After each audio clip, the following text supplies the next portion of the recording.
What do you mean the Philly thing? Well, like how far Philly is from New York. Like how long it would take. How long would it take to like walk that? At least a day, probably longer. It's about 100 miles. Okay. And how long does it take to drive it? An hour, 46 minutes, according to Google. Okay. The flight was probably like a 20-minute flight. Yeah. Spend more time in going through security and waiting on the runway than you spend in the air. Yeah, and by a lot. I also thought it was interesting that New York and Philly are that close, like in proximity. Right. At that point, really encroaching on each other's metropolitan space, in my opinion. Yeah, it's probably the farthest a horse could ride in a day. Sounds right to me.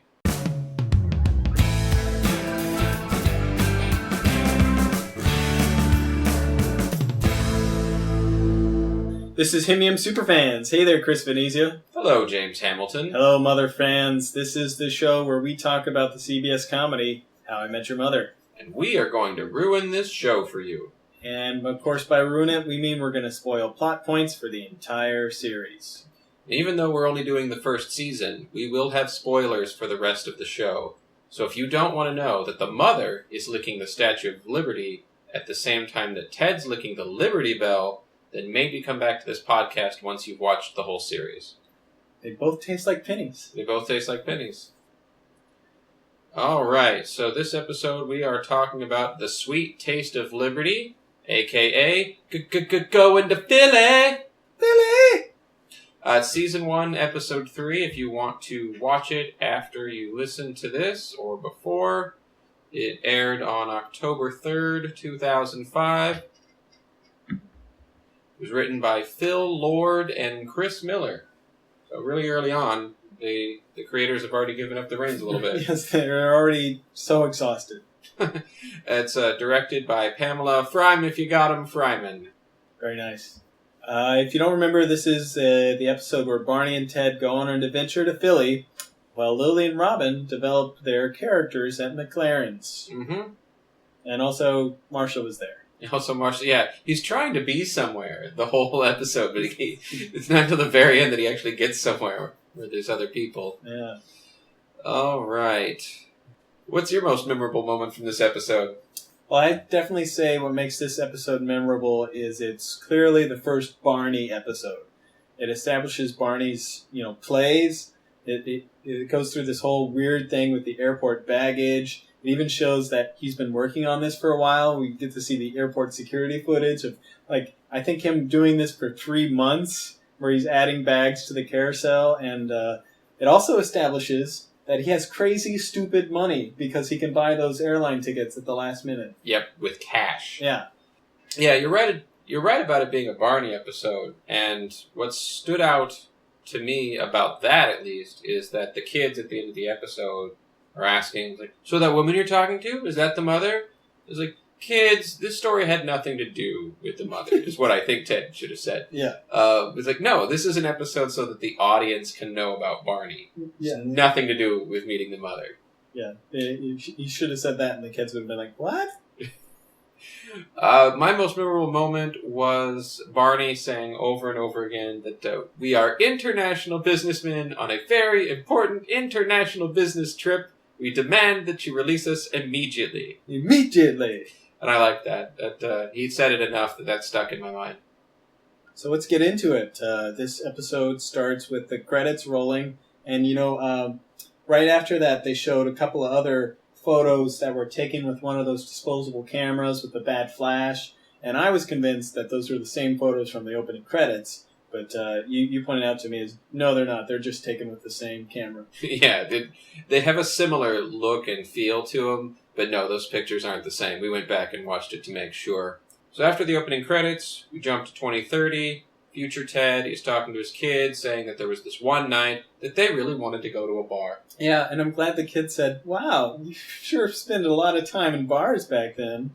To which Ted says, it's just what we did. And I have to say that when James and I were Ted's age, we spent a lot of nights at bars too. Yeah, that's just what we did. Yep. We knew the staff by name. They knew us. Yep. We were kind of the regulars. It's true. It's another reason why this show felt like home. Yeah. And so before they get to the bar, Ted, Marshall, and Lily are just walking down the street, and we get to see that New York set again. And Ted's on the phone with Barney, and this is where I noticed the 2005 phones that we'll see throughout season 1. Yeah, they get highlighted a lot in this episode, too. They spend a lot of time on phones talking to Marshall, and Barney does a few things with his phone, with an MMS that we'll talk about later. Yeah, and Ted wants to go to McLaren's. Barney says, no, let's go somewhere else. They do this, the thing with their hands, like, this much fun. Yeah, and Barney tries to do a phone 5. Well, he does a phone 5, and Ted doesn't phone 5, and he knows when Ted doesn't phone 5. Yeah, and I think that's the first 5, certainly the first phone 5. Yeah. Barney, to this point in the show, has not gotten a high 5. He's not successfully received a high 5. Yeah. So it'll happen. Well, Barney rolls up and demands that Ted goes with him, and he actually gives Marshall a way out. Marshall doesn't have to join him. Yeah, because he's getting laid. Consistent. Yeah. So Barney says we're going to go pick someone up at the airport. And we find out he's going to pick someone up at the airport. And their story is that they're international businessmen. And it doesn't really work because Ted won't tuck in his freaking shirt. He will not tuck in his shirt. So Ted says that Barney's a little too liberal with the term legendary. We get a flashback to Barney at his door saying, we're building an igloo in Central Park. It's going to be legendary. Snowsuit up. Snowsuit up. And Ted slams the door. Well, he shuts the door firmly in his face. I wouldn't say that he slams it. It looked like he woke up Ted early in the morning. Yes, yeah.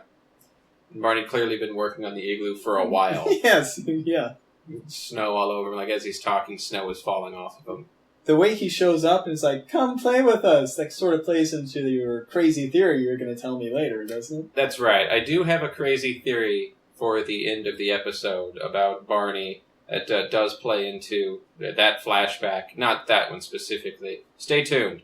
So Marshall's off the hook, so he decides he's going to study, and he starts singing, studying law, making a responsible choice for my future. On a Friday night. Being a lawyer had better be awesome.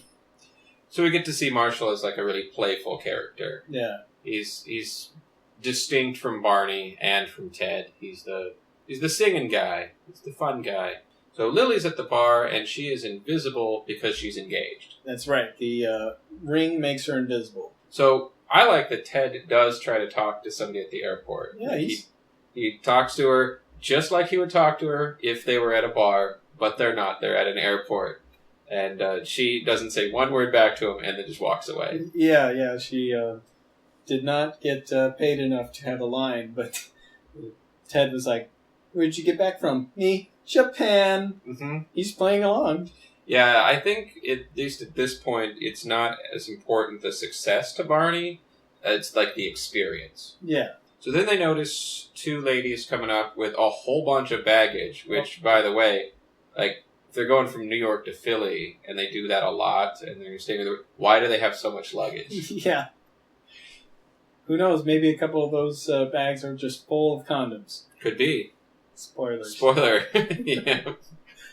And so, instead of have you met Ted, it's, hey, Ted, I'm going to shove you into the luggage. And he falls over the lady's luggage. Yep. So they end up talking and find out that the ladies are going to Philly. Philly! And so Barney doesn't want to lose this lead, so that's when he says, you stay right here, I'm going to go buy tickets. And Ted is not into that. Yeah, and he's shouting after Barney, like, don't you get on that escalator.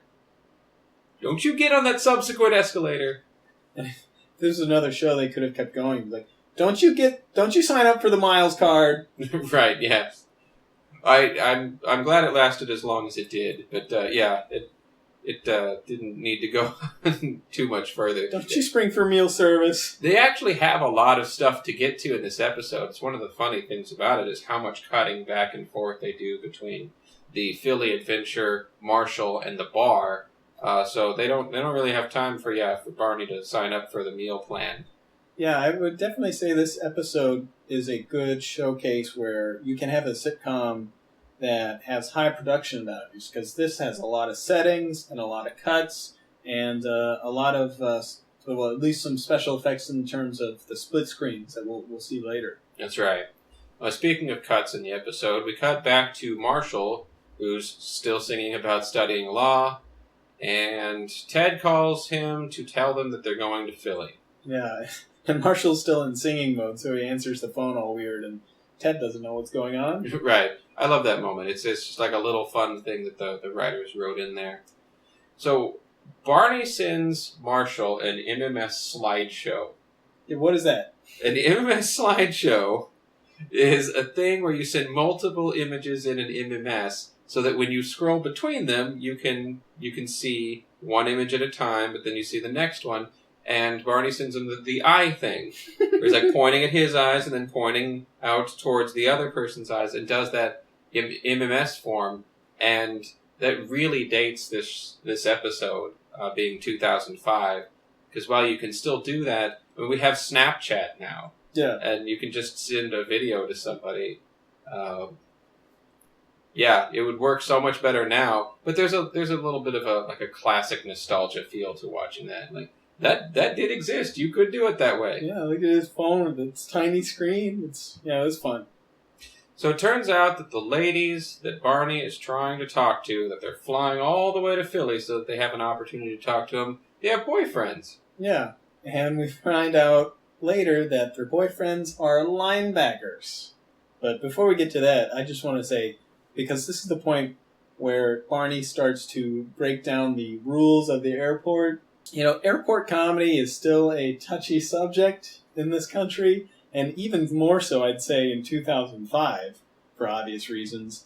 And this is not the last time that Barney shows utter contempt for airport security and his own freedom from being arrested. It's bizarre to me how Barney gets away with this.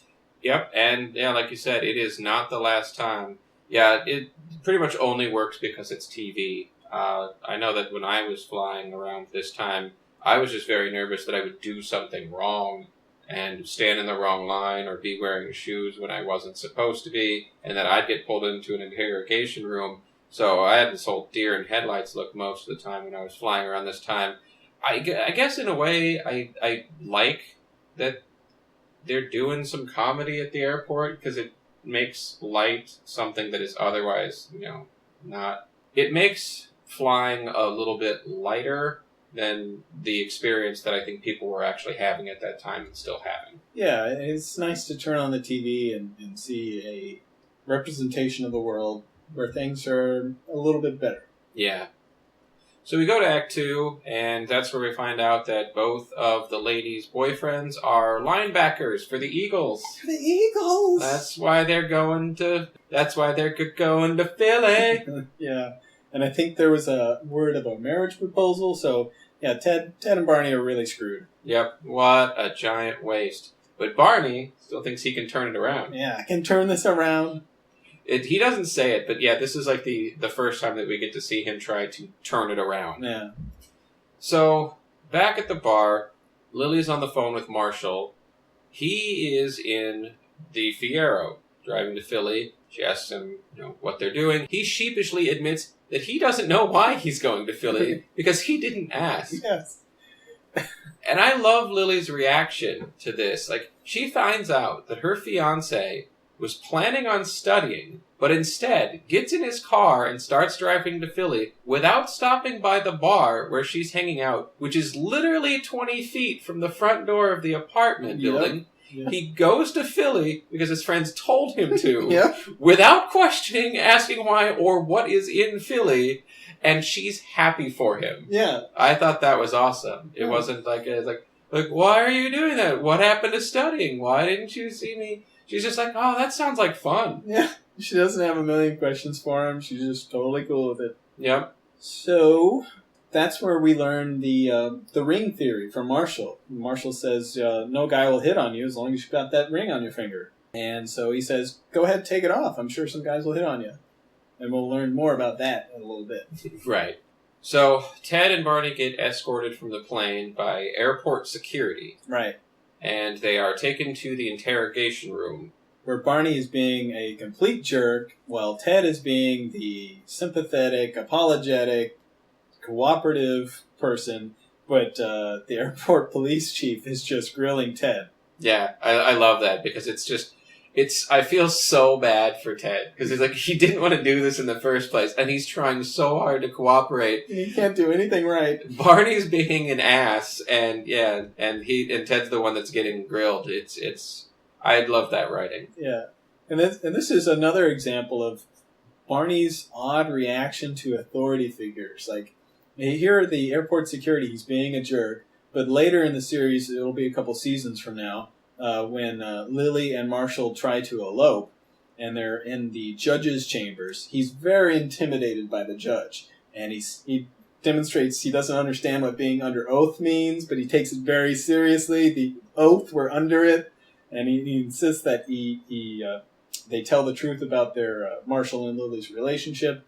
But here, he's just flat out lying to airport security when they've accusing him of leaving bags on the carousel, one of the most dangerous things you could do. Yeah, that's because you never know what's in it, so that's something you're not allowed to do. And it's part of his play. Right. Or maybe he's confident because he's working with the feds, something that we find out in season 9, so he has no fear of going to jail. Could be something like that. That's where we get to see the airport security footage of Barney picking up women, or trying to, at the airport over several months. I think he drops one bag, and then he drops this really odd-shaped bag that I assume was skis. And then the very last one, you see a huge bag on the carousel, and Barney pops out of it. Yeah, that one apparently works. Yeah. And he's very proud of that. Yeah. You don't know if that's true or not, because it's Barney. But, it's like, says that one works. So Ted finally convinces the airport police chief that, you got to let us call our lawyer, which is Marshall. So Marshall is on the road right now. He was headed to Philly. Now he's actually headed back to New York. So when Ted has him on the phone, he turns the Fiero around and starts heading back to Philly so that he can go represent them as their lawyer. Marshall does a lot of turning around on the interstate.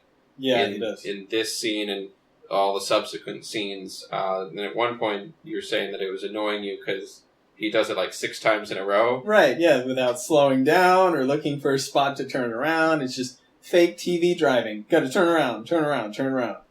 It doesn't really make any sense, but like you said, it's TV driving. Right. I was going to say, like you said, they got a lot of stuff to do in this episode. They can't bother with details like that. Yeah, there's a lot going on. So that takes us into Act 3. Back at the bar, Lily is very unsuccessfully trying to put on this seductive look with her face. She just looks like the worst duck face ever. Yeah. So then she spills on herself. Back in the interrogation room, Barney and Ted have their wrists zip-tied behind their backs. Yeah, with their chins on the table. Things have escalated. Yes.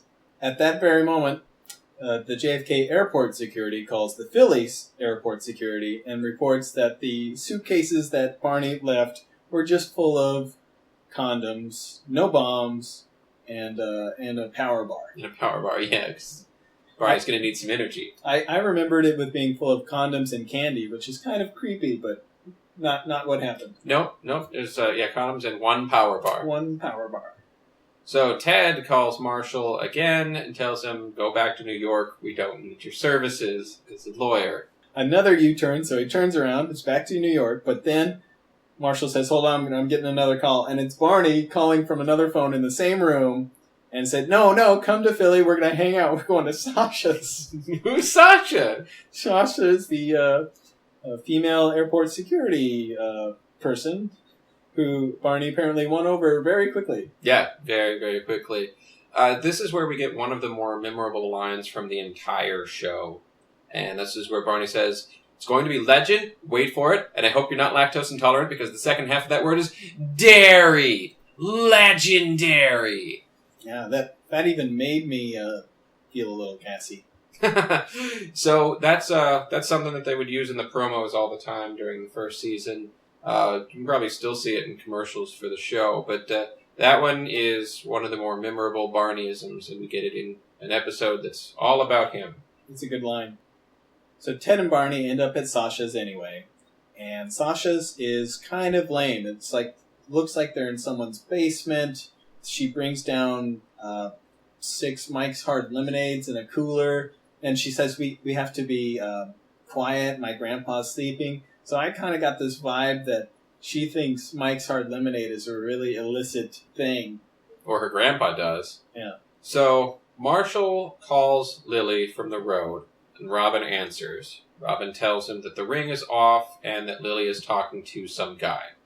And Marshall wants to be okay with it, but you can tell he's insecure. Sing some more of those lines that you like.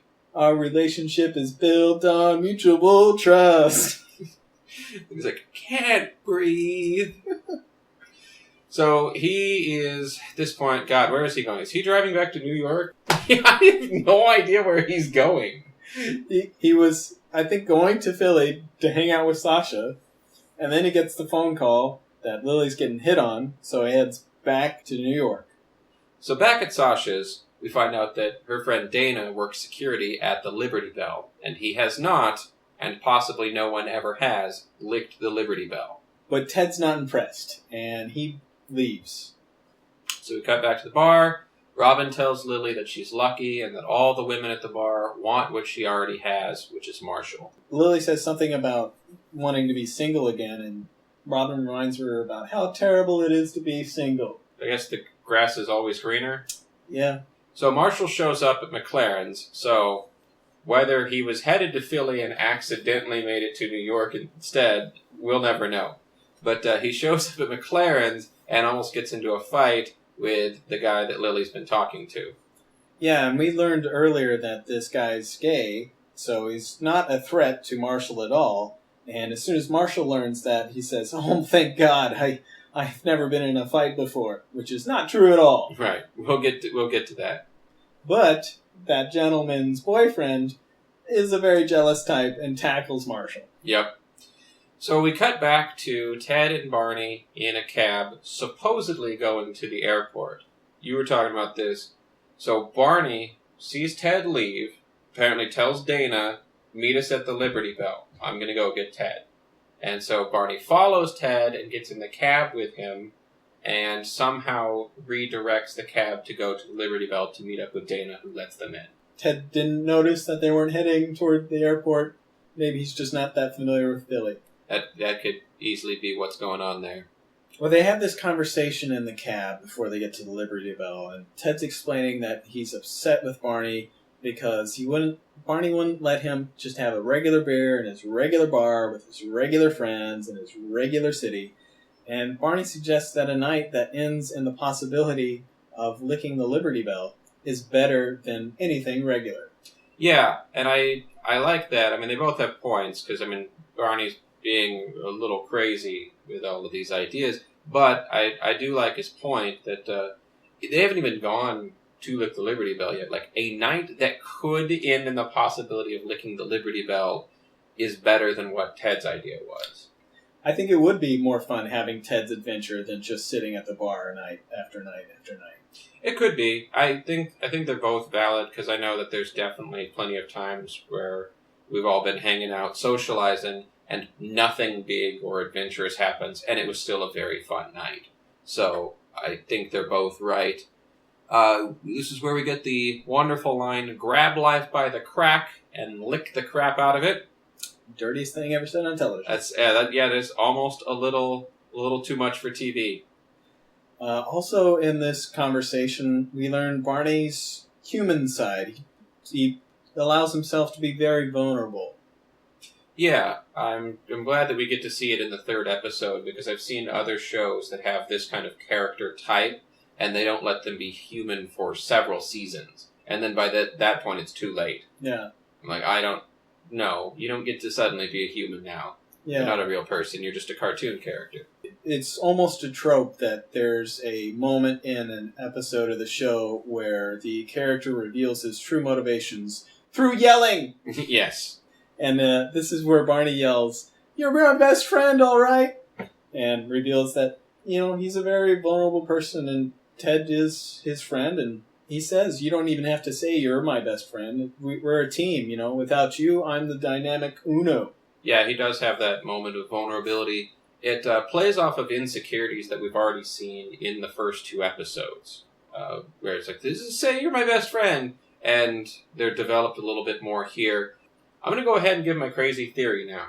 So, fans, you let me know what you think in the comments.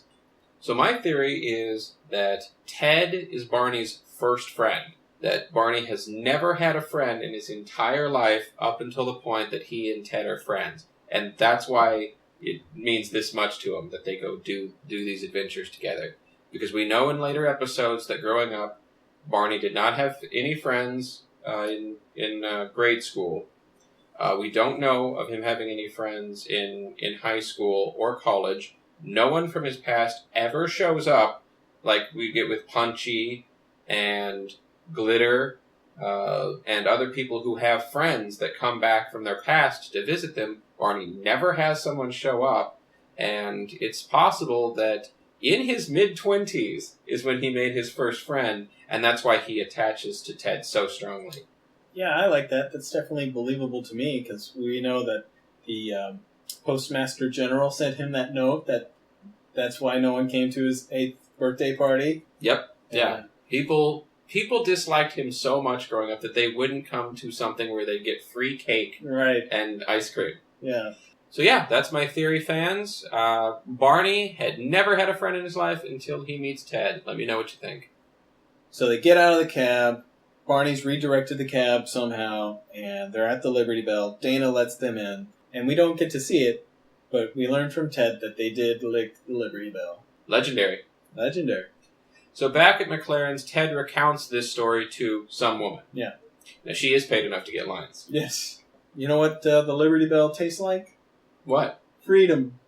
Or pennies. We actually get a brief moment of narration from 2005 Ted. It's just a line or two. It's kind of weird, though, because it's not Bob Saget. And then, after he says the pennies thing, we get narration from future Ted that says that when it comes to Barney, I never got where I thought I wanted to go, but I always got a great story. That's right. And the kids reply, so that woman at the bar you're talking to, that was Mom? And future Ted, we'll just say, long story short, douchily explains, no, that's not your mother. Yeah. And I like douchily because he does say something about a dot in an impressionist painting. It's like, that is exactly what Ted would say. Yep, even by episode 3, they're already getting that into his character. That that's the way that he talks, that is who he is. Yeah, he's trying to make a metaphor about an impressionist painting to his kids. They don't care. There's just no one there to make fart sounds. Right.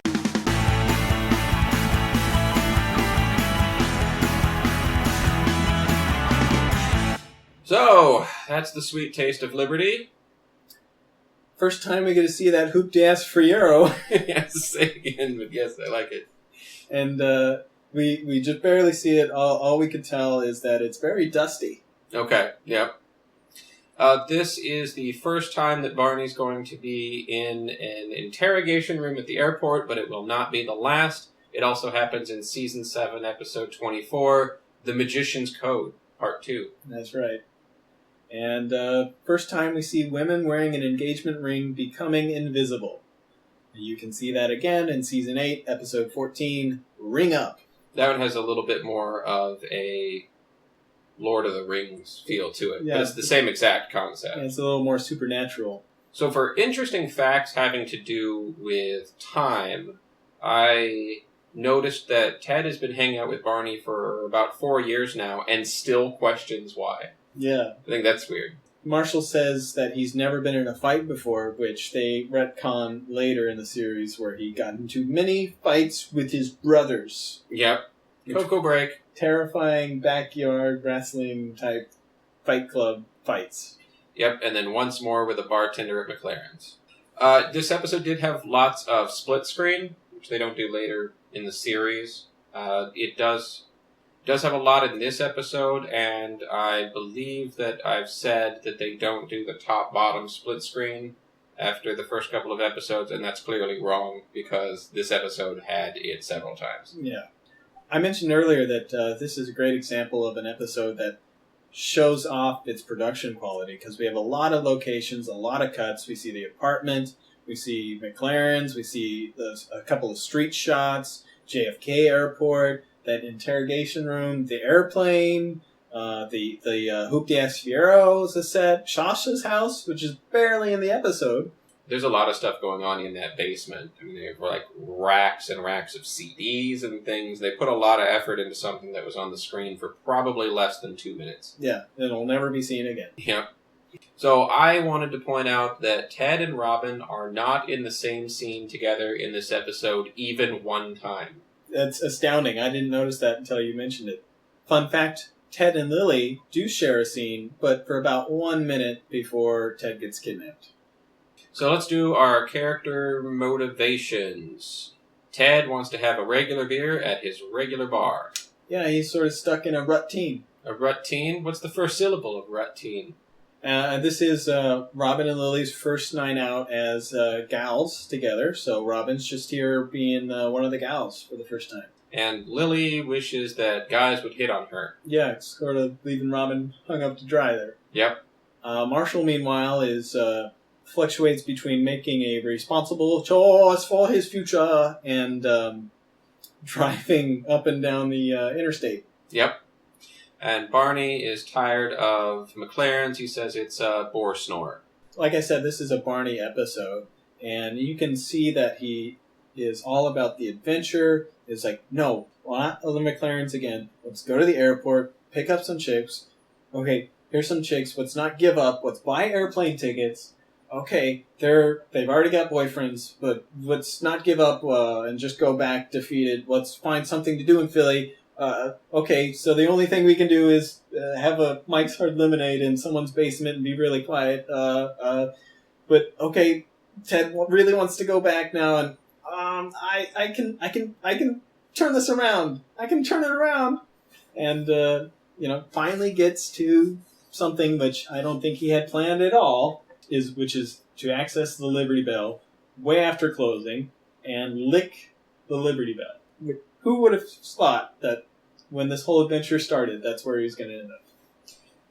There'd be no way of knowing that. I like what you're saying there about Barney never accepting defeat. Like, every moment is just another opportunity to do something even more awesome. Yeah, not only that, it's also the episode where, like you said, Barney's revealing his human side, and we get to learn that he really does care about Ted, and Ted's important to him. Maybe even his only friend? Maybe.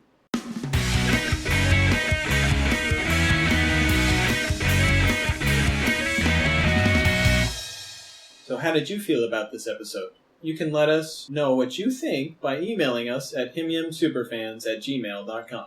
Each week, James and I get so much out of discussing the episode. We really enjoy doing this, and we hope you enjoy it too. Join our Facebook group, HIMYM Superfans, and leave us a message there. If you like the show, the best way to help us out is to give us a 5-star rating on iTunes. You don't have to write a review. Yeah, just tell us about any crazy adventures you've been on accidentally.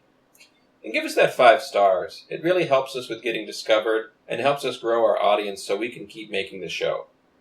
Thanks for listening. Please tell your friends about this show. Like us on Facebook. Hit that share button when we post an episode. That will really help us out.